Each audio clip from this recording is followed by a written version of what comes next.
Exercise 4.3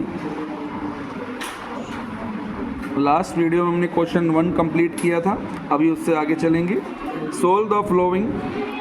जब तक equation को अच्छे से ना समझें तब तक इक्वेशन नहीं बन पाएगी, तो पहले इक्वेशन को समझें। The teacher tells the class, teachers class में कहते हैं दैट कि the highest mark obtained by a student in her class by a student in her class is twice the lowest mark, twice the lowest mark। पहले इसी line को समझते हैं, चाहे एक क्वेश्चन में आपको 2 मिनट ज़्यादा लग जाए, पहले उसको समझो।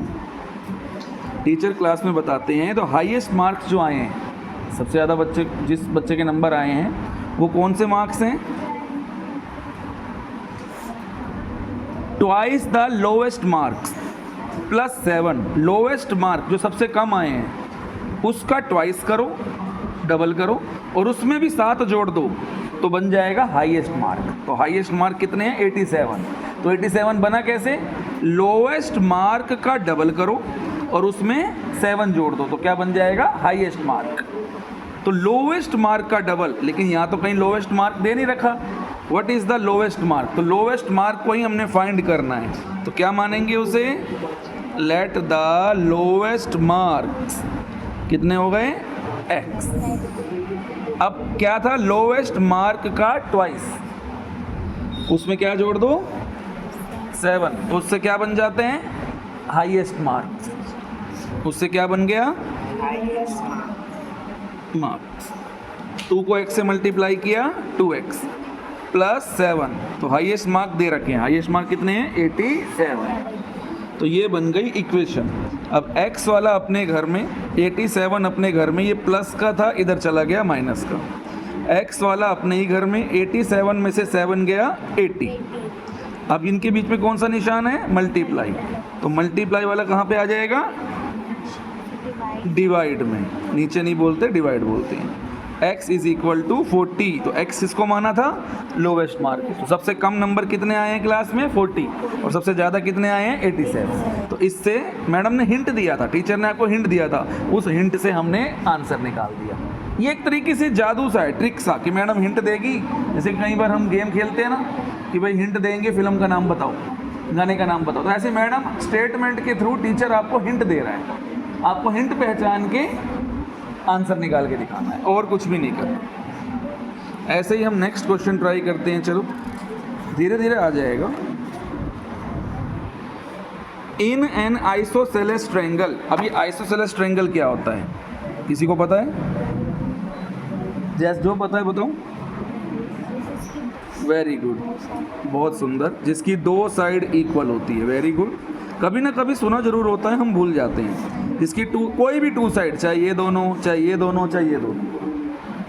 अब जिसकी 2 साइड इक्वल होती हैं तो उसके नीचे के 2 एंगल भी इक्वल होते हैं, ध्यान रखना। ये नहीं होता, ये अलग है। 3 एंगल हैं, 1 2 3, 2 एंगल भी इक्वल होंगे। चलो अब क्वेश्चन पे आते हैं। एक आइसोसेलेस ट्रायंगल में बेस एंगल्स आर इक्वल। ये दोनों होते हैं बेस एंगल, बेस मतलब नीचे वाले, ये दोनों इक्वल हैं, पहले ही बता दिया उसने।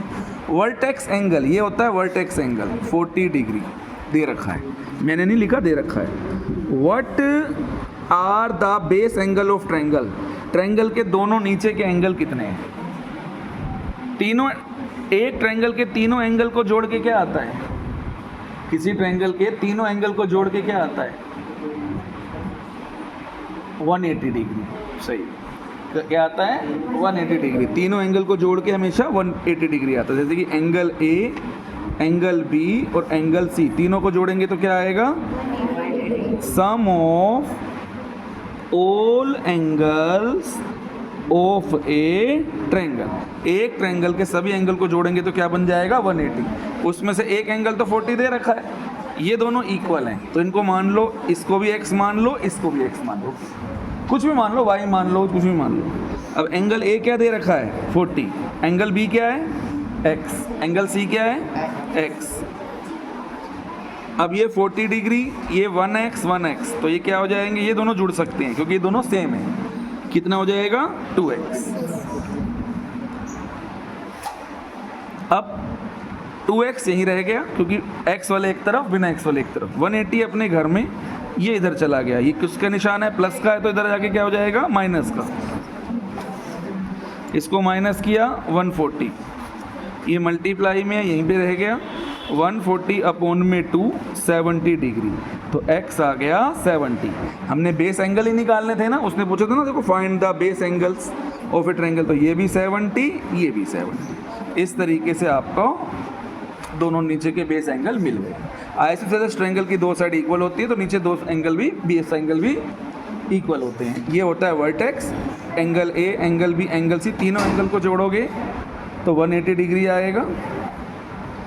सम of all angles of a triangle, एक ट्रायंगल के तीनों एंगल को जोड़ के 180 बनता है, जिसमें से पहला एंगल 40 है, दूसरा x है, तीसरा x है। तो ये तो तीनों आपस में नहीं जुड़ सकते, लेकिन ये दोनों आपस में जुड़ सकते हैं, क्योंकि एक x 2x, तो ये अपने घर पे रह गया, ये अपने घर पे रह गया, बिना x वाला उसके पास चला गया। 180 में से 40 गया 140, मल्टीप्लाई वाला डिवाइड में आ गया, तो डिवाइड करके आ गया 70, तो ये भी 70, ये भी 70। अब इन्हीं दोनों क्वेश्चन को आप पहले ए और बी पार्ट को प्रैक्टिस करो, आ जाएगा। हिंट पहचानो, स्टेटमेंट जो होती है हिंट होता है और कुछ नहीं होता। Thank you.